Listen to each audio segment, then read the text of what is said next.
Remain high, that of the same magnitude as the one that destroyed parts of Knysna 2 years ago could happen again. This is according to SANTAM's report, which looked into how such disasters could be prevented. Climate change and population growth are named as contributing factors to such massive blazes. And to provide us some insights and perhaps some lessons, we're now joined from our Sea Point studios by the Head of Disaster Management in the Western Cape, Colin Deiner. Colin, thanks very much indeed for joining us. Welcome to the programme.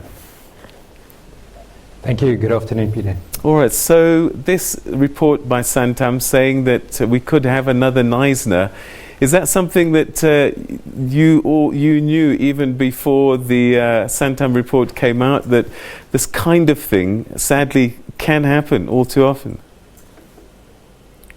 I think we've seen, with the drought recently, as well as the situation around certainly the kind of global climate change that we've seen, that these kind of devastating fires are happening all over the world. We had in October, November last year, we had another massive fire up in the George area to the north of where the Knysna fire was. But we did a lot of work, in learning lessons from the Knysna fire. And I think we've come quite a way in implementing them. And I think we saw quite a bit of that in the fire we had, last year. All right, so share with us what some of those lessons were that you learned from the Knysna affair.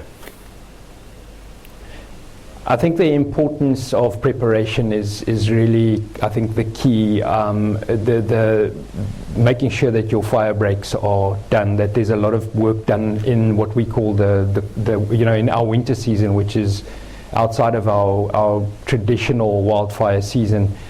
There's a lot of preparation work that needs to be done. We've also started talking a lot to the public around what we call defensible space, and what that really means, the area around where you live, to make sure that that's free of any trees, branches, the kind of things that could start a fire. We've done a lot of work around awareness. We've increased our capability of our fire services in the last 5 years. The province itself has procured 50 fire trucks, which we've put into the system.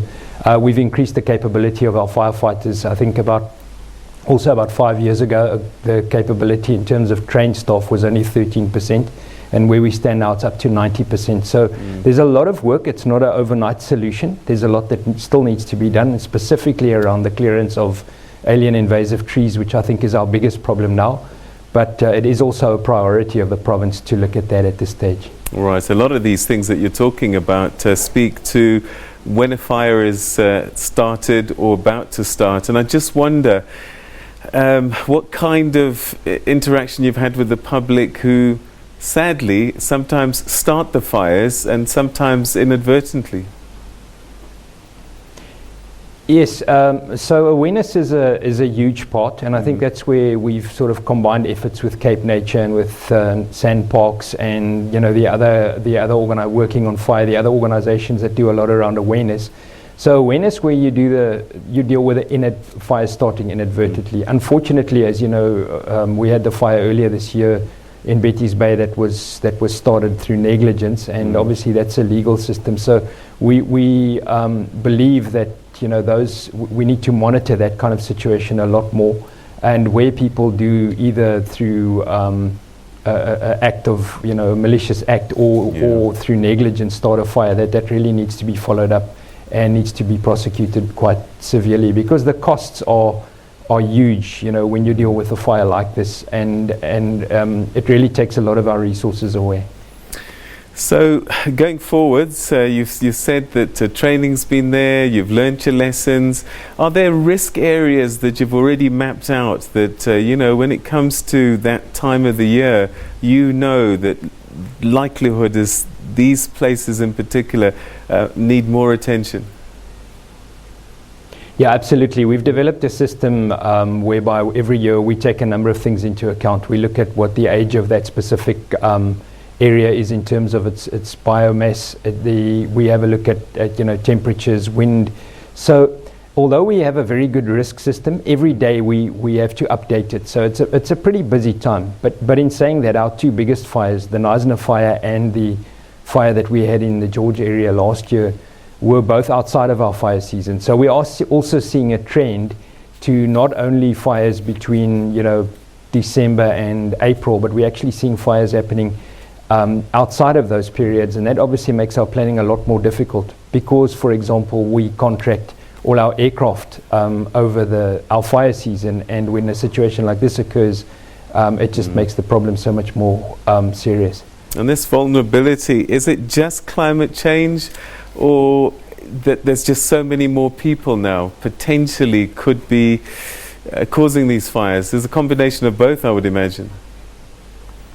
It is a combination of both. What we're seeing a lot more is what we talk about the urban-rural interface, is where you're having a lot more people either living more closer to the, wanting to live closer to nature in the more sort of upmarket areas. But we're also seeing is a lot of informal settlements really encroaching on these areas. And obviously then you have that fire risk, and then it's not only a fire risk of a forest fire, but it's also a large informal settlement fire that could happen. So it's a bit of both, but I think the fact that we're having such a major increase in population is something that we really are concerned about. All right, so perhaps finally, a message to the public at large. What would that message be that they need to really take on board today? I think the important thing really that people need to realize is that if it's a dry day, if the warnings are there that it's going to be a high sort of fire risk day, is to adhere to that. We've had the smallest fires, happen and start a incident that keeps us going for 12, 14 days and costs us many millions. So really the most important thing is be aware. Also, be aware of your surroundings. Make sure that you're in an area that's safe. When you around your dwelling, make sure that you have the space where a fire would not be able to reach your dwelling, or if there was a fire in the surroundings, the fire department would be able to deal with it. So I think it's really largely about awareness of what the situation can be. All right, Colin, thanks very much indeed. We're going to leave it there. Thanks so much indeed for your time. All right, so that was the head of disaster management in the Western Cape, Colin Deiner, sharing his thoughts with us.